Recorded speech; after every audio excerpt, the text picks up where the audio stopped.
एक गुरु का एक शिष्य बहुत ही वाचाल था। वो हर समय बोलता रहता, दिन भर इधर उधर की बातें करता था।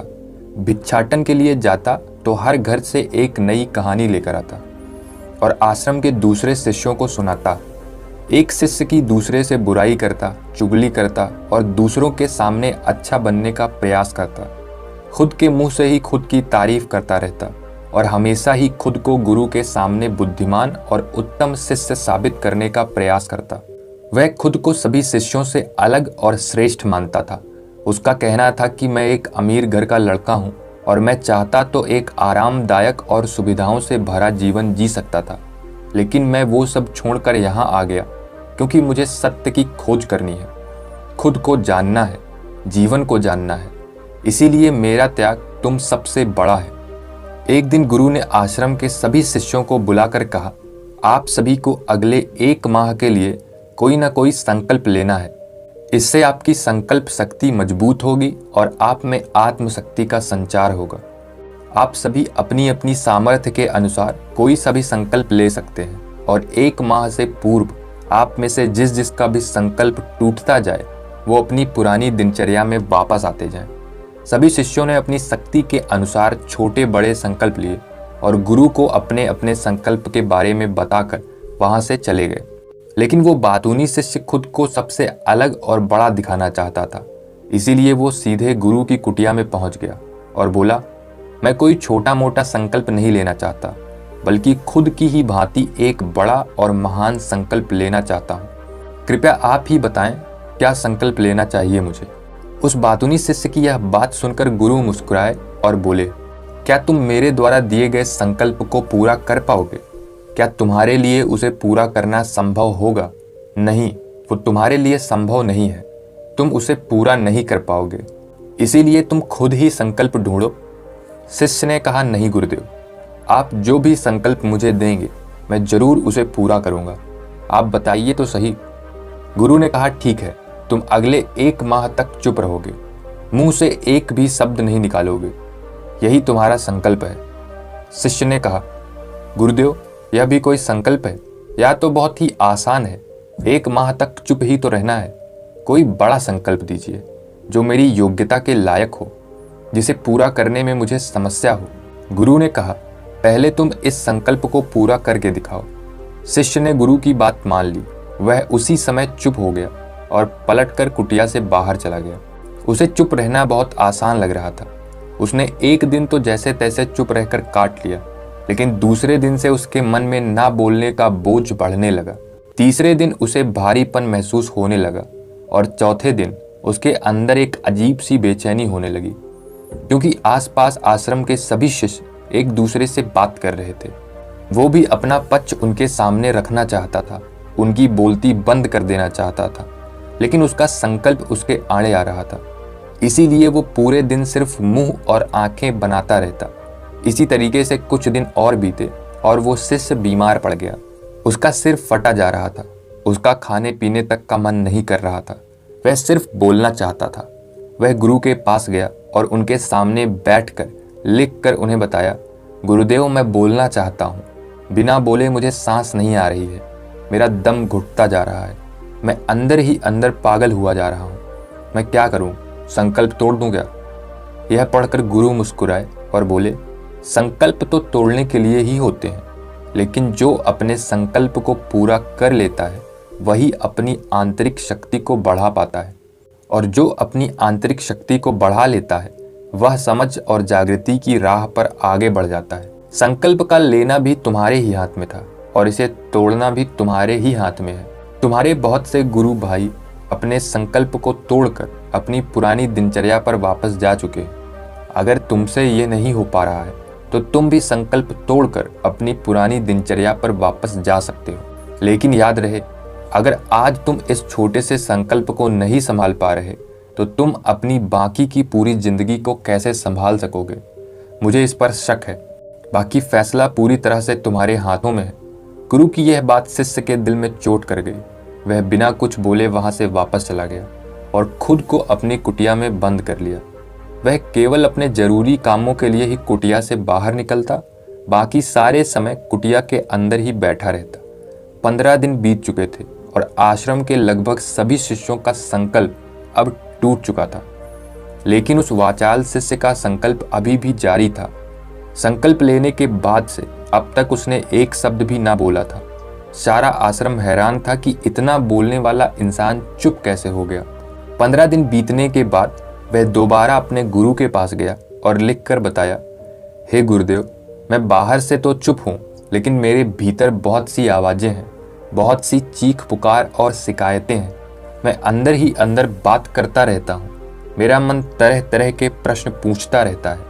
मैं बाहर से जितना मौन हूँ, भीतर से उतने ही शोर शराबे में भरा हुआ हूँ। मुझे शक हो रहा है, क्या मेरा संकल्प अभी भी जारी है? गुरु ने कहा, हाँ, तुम्हारा संकल्प अभी भी जारी है, लेकिन जब तक लोगों की ये आवाज़ें तुम्हारे कानों में पड़ती रहेंगी, तुम्हारा मन बोलता रहेगा, क्योंकि इसे जो आदत है बोलने की, तुम भले ही बाहर से चुप रहो, लेकिन तुम अंदर ही अंदर बोलते रहोगे। तुम्हें इन बातों से, इन आवाज़ों से दूर जाना पड़ेगा। शिष्य गुरु को प्रणाम कर वहाँ से चला जाता है और सुबह होते ही अपनी कुटिया छोड़कर जंगल की तरफ चला जाता है। कई दिन बीत जाते हैं, संकल्प का समय भी पूरा हो जाता है, लेकिन वह शिष्य लौट कर नहीं आता। आश्रम में सभी को डर था कि कहीं जंगली जानवरों ने उसे खा न लिया हो।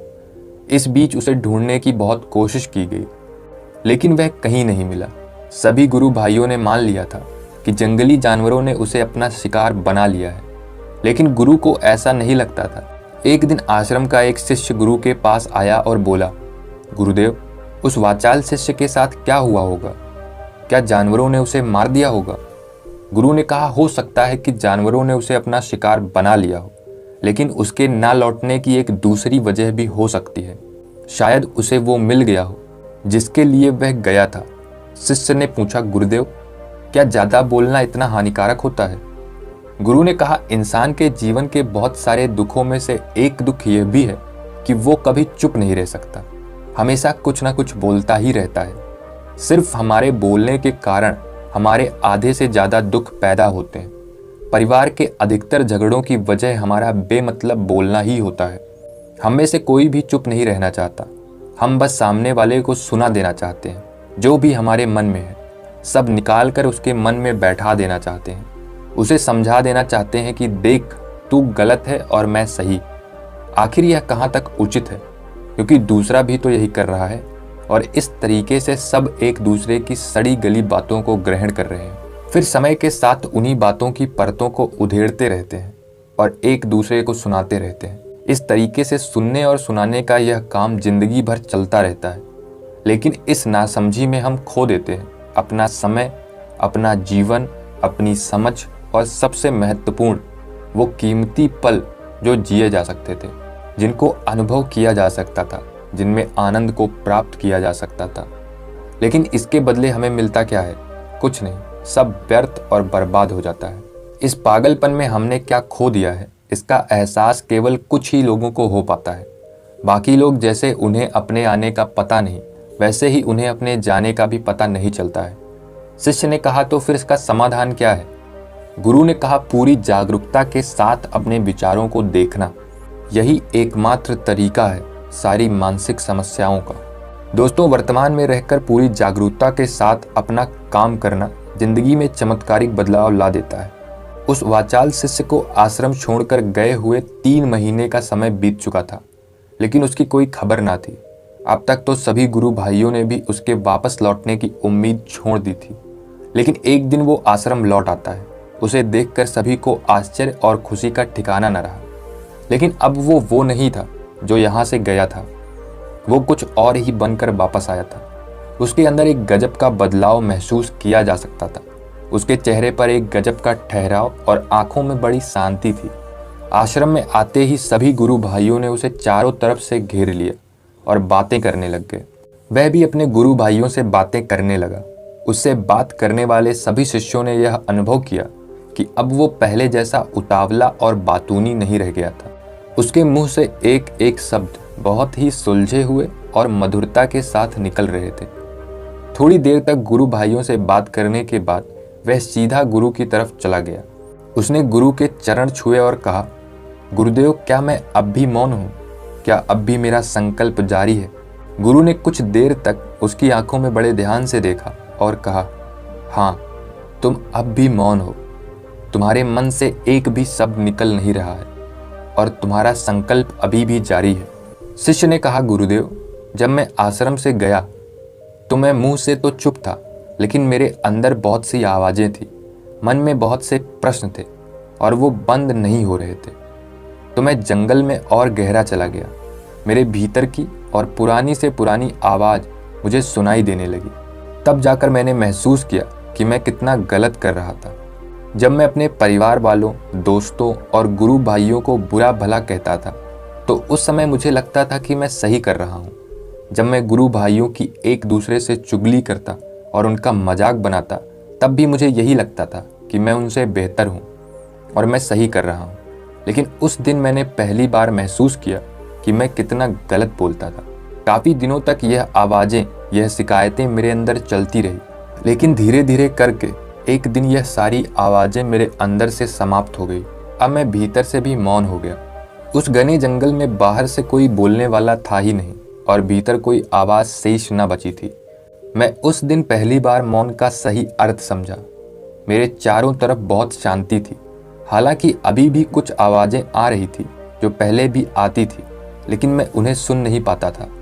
पर अब वो सभी आवाज़ें मुझे स्पष्ट रूप से सुनाई दे रही थी। हवा के चलने की आवाज़, चिड़ियों के चहकने की आवाज़, पानी के बहने की आवाज़, भंवरों के गुनगुनाने की आवाज़, यह सभी आवाज़ें मैंने पहली बार पूरे होश पूर्वक सुनी। अपने चारों तरफ इतनी शांति मैंने पहले कभी महसूस नहीं की थी। तो इस शांति को भंग करने के लिए मैंने पहली बार अपने मुंह से कोई शब्द निकाला। मैं चिल्लाया, हे ईश्वर, यह कैसी शांति है? सभी कुछ इतना शांत क्यों है? ऐसा क्या हो गया है? लेकिन मेरे चिल्लाने के बाद भी वो शांति भंग नहीं हुई। सब कुछ पहले के जितना ही शांत था, बाहर भी और भीतर भी।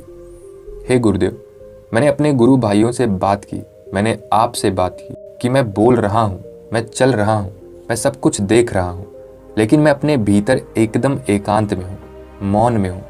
भीड़ में होता हुआ भी भीतर से अकेला एकांत में होता हूँ। जब मैं खुद में भी शोर करना चाहता हूँ तब भी एकांत में ही होता हूँ। अब सब दिखाई पड़ने लगा है, सब सुनाई पड़ने लगा है। गुरु ने कहा, जब तक हम बाहर की तरफ बोलते रहेंगे भीतर अशांति ही रहेगी। जिस दिन हम भीतर की तरफ मुड़ जाएंगे फिर बाहर हमारे मुंह से कुछ भी निकले हम शांत ही रहेंगे। दुनिया में जितनी भी बुराइयां हैं ज़्यादातर हमारे बोलने से ही उत्पन्न होती हैं, क्योंकि हम चुप रहना नहीं चाहते। हम जितनी ज़रूरत है उससे कहीं ज़्यादा बोलते हैं। हम सामने वाले को सुनना नहीं चाहते बल्कि उसकी बोलती बंद कर देना चाहते हैं। उसे समझा देना चाहते हैं कि मैं कौन हूँ, दिखा देना चाहते हैं उसे अपनी सारी सामर्थ्य। बस यही हमारी ज़िंदगी का मकसद बनकर रह जाता है। हमारी सारी ऊर्जा इस व्यर्थ के बोलने में बर्बाद होती रहती है। ऐसे पत्नी और पति का जीवन दुखों से भर जाता है, जो हमेशा एक दूसरे को सुनाने में लगे रहते हैं, कभी एक दूसरे को सुनना नहीं चाहते हैं, समझना नहीं चाहते हैं, और चुप रहना तो उन्होंने कभी सीखा ही नहीं, क्योंकि चुप रहना उन्हें छोटा महसूस करवाता है। दुनिया की सभी लड़ाइयों का कारण हमारा बोलना ही है। इसीलिए हमें सिर्फ उतना ही बोलना चाहिए जितना जरूरी हो, क्योंकि व्यर्थ का बोलना ऊर्जा को नष्ट करना है, और यह बोलना ही हमें कभी अपने भीतर की ओर लौटने नहीं देता, क्योंकि यह हमें बाहर की ओर खींच कर रखता है, और बाहर है ही क्या इस संसार के अलावा। लेकिन अगर अपने भीतर के संसार की ओर मुड़ना है तो इस मुंह को बंद ही रखना चाहिए। इसीलिए जितने भी बुद्ध हुए, आत्मज्ञानी हुए, वो सभी एकांत की ओर भागे, ताकि उन्हें ज़्यादा बोलना ना पड़े, ज़्यादा सुनना ना पड़े। वो एकांत में रहें और शांत रहें, इसलिए आसानी से भीतर की यात्रा कर पाए। लेकिन अगर कोई चाहे तो इस संसार में रहकर भी एकांत में रह सकता है, शांत रह सकता है, लेकिन इसके लिए उन्हें अपनी ऊर्जा बचानी होगी, जिसे वो अब तक अपने व्यर्थ के शब्दों में बर्बाद कर रहे थे। इस कहानी से यह सीख है कि व्यर्थ का बोलना ऊर्जा को नष्ट करना है, और यह बोलना ही हमें अपने भीतर की ओर लौटने नहीं देता, क्योंकि यह हमें बाहर की ओर झुकाए रखता है। और जिन्हें भीतर की यात्रा करनी है उन्हें अपने मुंह को बंद ही रखना चाहिए। मुझे उम्मीद है कि आपको यह कहानी पसंद आई होगी, और काफ़ी कुछ सीखने को मिला होगा। नीचे कमेंट करके अपनी राय अवश्य दें। मिलते हैं अगली कहानी में, तब तक के लिए अपना ख्याल रखें।